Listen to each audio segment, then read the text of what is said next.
Okay, Ocean State Running here with Jim Doyle, longtime Bishop Hendricken coach. Yet another state title here today.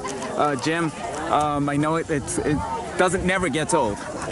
Talk about this team. What distinguishes this team from any other team? Well, it's I think to distinguish this team from any other team is that we had a lot of guys at in a lot of different events. We had guys in the field events that did a tremendous job here today. As well as in the running events, and guys really stepped up. Through the entire meet. And right from the get-go, we had tremendous results in a 4x100.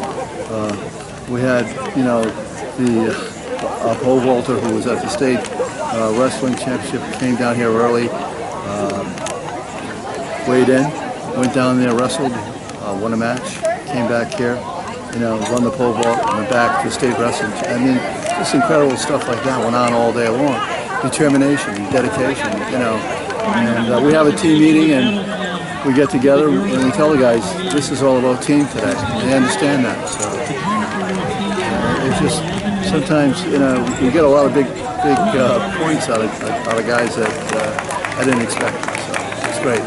Yeah, and Evan Reynolds finishing out his outstanding career. Yeah, it was, it was a tough day. I mean, like, humidity-wise, we had to focus on a different race plan than what I would normally give them.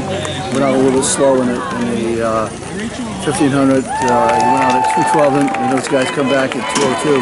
I think he probably, when he passed McLaughlin, on his back stretch over here, I think he probably figured, that was it. It was, and he's coasting in. He's not.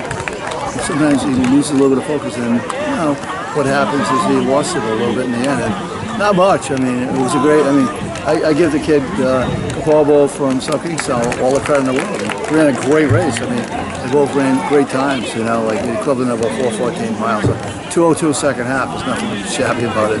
So, yeah, and then running a very gutsy 3K where it seemed like he was dying and he just came back. Right. And we had a track workout, and I told him not to, let. I told him don't get, any spaces go between you and your competitors. He has that one mental lapse, and he let that happen, and then he comes storming back. So he's mentally tough. He had a great day. So Jim, you've been coaching for a long time, right? 37 years, yeah. And we just heard Tom Spann retiring after a long career. Is that even a thought with you? Well, Tom, is a great cyclist. I have nothing else to do but coach. So Tom's a great coach, and I'm going to miss him. I coached with him at the Province Cobras, my wife and I, for a number of years. He's great coach. So he's going to be missed. First was Tom Kenwood, who I really like, and then Tom Spann. So pretty soon I'll be well, I pretty much am now. I guess the oldest guy left. Coach Brennan, come on over. There's a couple of guys that I want to. Yeah, so we're gonna have Coach Dan Brennan here.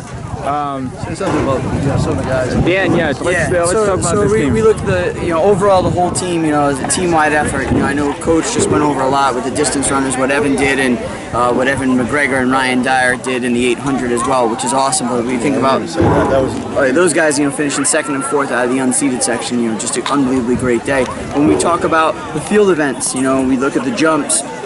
We had great performances from Amuchin Timbo and Matt Steele placing in the triple jump. In the long jump, we had Matt Steele and Andres Andujar placing as well. In the high jump, we had a sophomore, Josiah Nahr.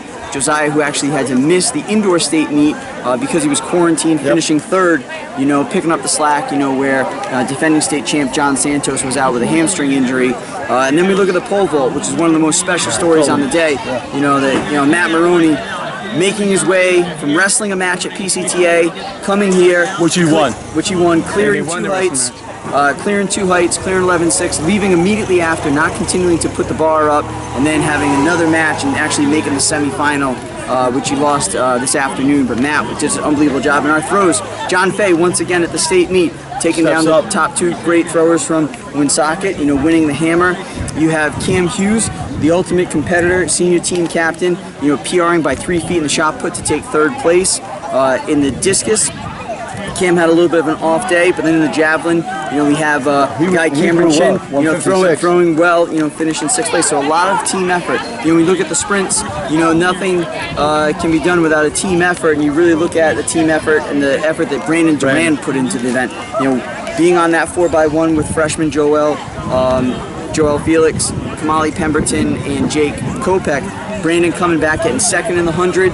What I was most impressed about in that 100, though, when he got out of the blocks, I mean, I said, oh my God, he's not even going to place. And all of a sudden, his determination, he just plugged his weight. He follows that head, he got 2nd place. So we're happy. Yep, so then Kamali Pemberton grabbing a 4th place, just like he did indoors. Then we have the 200, where Brandon came back, was victorious in the 200. And then Jake Kopech grabbing 4th place there as well. And then when we look at other efforts from that group of guys, it's just really just an unbelievable team effort, you know, so a lot of great stuff. And I think in the beginning, Hendricken was mainly considered like a running team. And you guys have definitely proved over the last, 20 years that it's more than that. Yeah, well, it has to be if you want to be, you know, win the state championship. You know, our guys know that, and, you know, and we're successful because, you know, all the coaches around here, like John Danny, great coaches, John Danny, John Denning. They do a tremendous job. Every one of the coaches that are out here. So, you know, they work hard, you know, and so we come together and, you know, we look what we have and we do the best that we can every year, you know, and this year's been a great year. You know, this is a very talented team. We're very blessed to have them out here. So. Do we know how many state titles this makes? In outdoor track, it's 15 or so, I believe. 15 outdoor titles? It's like 20. No. Yes, it is. Oh, that's right. 15 for me. That's right. I've had 15. You've had 15. Wow. There was more. Right. There's 20 something altogether in outdoor track. I'll tell you right now.